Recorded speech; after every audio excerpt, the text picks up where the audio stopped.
يا مساء الورد والفل والياسمين، ازيكم؟ عاملين ايه؟ وحشتوني جدا. النهارده جايبه لكم قصه الفنانه الكبيره فيفيان اللي طبعا امتعتنا بفنها مع محمد نجم ومع سيد زيان. تعالوا معايا نتعرف على الاشاعات الكتيره اللي كانت طالعه عليها. يا ترى فعلا عادل امام خلع؟ تعالوا معايا نشوف موجز صغير لقصة حياة فنانتنا الجميلة المتألقة فيفيان. ولدت فنانتنا في القاهرة وهي بنت المخرج والمنتج والممثل كمال صلاح الدين، وتوفى وهو كان عنده 52 سنة، بس كان مدلعهم جدا وكان خريج مدارس لغات فرنسية خصوصا، عشان كده تلاقوا معظم النطق بتاعها كأنها بتتكلم بالفرنساوي، عندها الآغ بتاعتها بتتكلم بيها بطريقة وأسلوب جميل جدا جدا. وعشان والدهم بقى خريج مدارس فرنسية ما كانش بيكلم بناته في البيت غير بالفرنسية، وكان مدلعهم قوي. نتكلم عن والدها اللي كان له تاريخ عظيم جدا. والدها كان مؤلف ومخرج ومنتج، كان بيألف حاجات كتير جدا ناجحة، نذكر منهم غريب ولد عجيب، جدعان باب الشعرية، رجب الوحش، حارة الحبايب، وكمان بعض الحاجات اللي أخرجها اللي كان لها تاريخ وبصمة: عدوية، ورد وشوك، ذئب على الطريق، أنسات وسيدات، بنت غير كل البنات، الشباك، الرحمة يا ناس، دورية نص الليل. حاجات كتير عملها لها بصمة وتاريخ، مثل مع عمالقة الفن الجميل، وكمان ألف وأخرج حاجات كتير جدا. ولدت فنانتنا الكبيرة فيفيان تركية الأصل، لكنها كانت عايشة في مصر، ووالدهم كان بيحبها جدا وبيغير عليها جدا، وجاب منها 7 بنات نقولهم بالترتيب: ريمونا، فيفيان، رونيه، جاكلين، بروجيت، كارولين، وناهد. ناهد ده الاسم الوحيد اللي اختارته مامتهم. عشان والدهم تربية فرنساوي سمى بناته الأسماء الجميلة دي، وكمان كان بيهتم بيهم وبيدلعهم جدا جدا، وكمان كان بيخاف عليهم ويوصلهم بنفسه أي مشوار هم رايحين أو جايين إليه. كان بيغير على بناته وعلى أهل بيته جدا جدا. نتكلم بقى عن فنانتنا الكبيرة فيفيان اللي اتعجنت من صغرها بمية الفن. طبعا شافت باباها طول النهار في البلاتوهات بيمثل وبينتج وبيخرج كوكتيل فن، فشربت منه كتير. وأول ما بدأ التمثيل مثلت مع العمالقة زي الفنانة الكبيرة نعيمة عاكف والفنان محمود المليجي. بصراحة مثلت مع ناس عمالقة.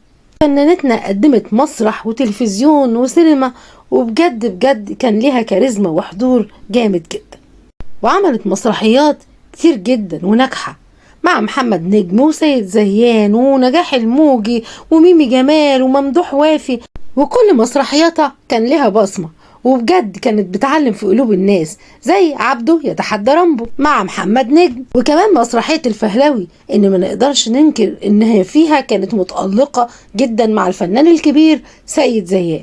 وكمان مسرحية بندق بيه كانت مع أحمد آدم ومحمد عوض، وكمان ميمي جمال، نخبة من كبار الفنانين. مثلت أحلى مسرحيات بصراحة. أما عن المسلسلات فهي مثلت مسلسلات كتير جدا، زي مبروك ألف مبروك، وداعا يا ربيع العمر، أم البنات، حضارات السادة الكدابين، دور يا زمن، وكسبنا القضية، إليكم مع التحية. أما عن تمثيلها في الأفلام فبدأت من وهي صغيرة خالص في أنسات وسيدات مع نور الشريف وسهير رمزي. في الفيلم ده لاحظ نور الشريف إنها بتتكلم الإغ على أساس إنها بتتكلم فرنساوي كتير أكتر من العربي، كان العربي بتاعها مكسر خالص. حاول معاها إن هو يدربها، وهي حكت ده في برنامج الستات ما يعرفوش يكذبوا، وقالت إن هو علمني كتير وبالذات اللغة، وبقى يحط قلم يقول لها إيه اتكلمي، لغاية ما خلى الإغ عندها بسيطة شوية، تكاد تكون مش باينه قوي. مثلت كمان فيلم كدابين الزفه مع سهير المرشدي وسعيد عبد الغني ومحمود مسعود مع كبار النجوم، وعملت كمان فيلم دخان بلا نار مع امان الطوخي، وفيلم احترس عصابة النساء بطولة سمير غانم والهام شاهين وسيد زيان وسوسن بدر. مثلت مع نخبة من كبار النجوم في الفيلم ده. اما بقى دورها في فيلم ابو كرتونه اللي انا بعشقه بصراحه، ومن اكتر افلامها اللي بحبها، خصوصا انها كانت من طبقه اجتماعيه فيها راقيه، واتخطبت لابو كرتونه اللي هو محمود عبد العزيز، وجاب لها شبشب وورده. يا جماعه الفيلم ده جميل جدا جدا، فكوا كتير لو انتوا ما شفتوهوش. اما عن السهرات التلفزيونيه، عملت حاجات كتير جدا، منها الخيط الاخضر، الطير المسافر، القناع، عودة الماضي، ممنوع الوقوف قطعيا، التليفون. بصراحة أمتعتنا بكل أعمالها، سواء مسرح، تلفزيون، سينما، مسلسلات، كل حاجة كانت بتعملها كان لها فيها بصمة بصراحة. ورغم موهبتها الكبيرة جدا، لكنها يعتبر اتظلمت، وده بسبب عقد الاحتكار اللي مضاه معاها النجم الكبير محمد نجم. وكان كل ما يجي لها دور يقول لها انت ملتزمة معايا بعقد، لدرجة انها في مرة جابت له النقابة في المسرح علشان يتنازل شوية ويخليها تعمل ادوار من اللي كانت بتتعرض عليها.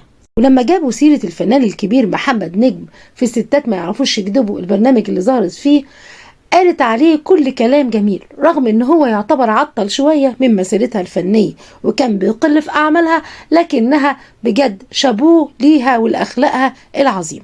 وطلعت اشاعة كبيرة ان الفنان الكبير عادل امام خالها. هي قالت ايوه طلعت الاشاعه دي لان عادل امام جالي مرتين على المسرح وخد ايديها بدل من سيد زيان، وكانت لابسه فستان الفرح ودخل بيها على الجمهور، وكانوا بيحيوه تحيه كبيره جدا، لدرجه ان الناس قالوا عليها ده اكيد قريبها، اكيد خالها، علشان جالها كام مره المسرح.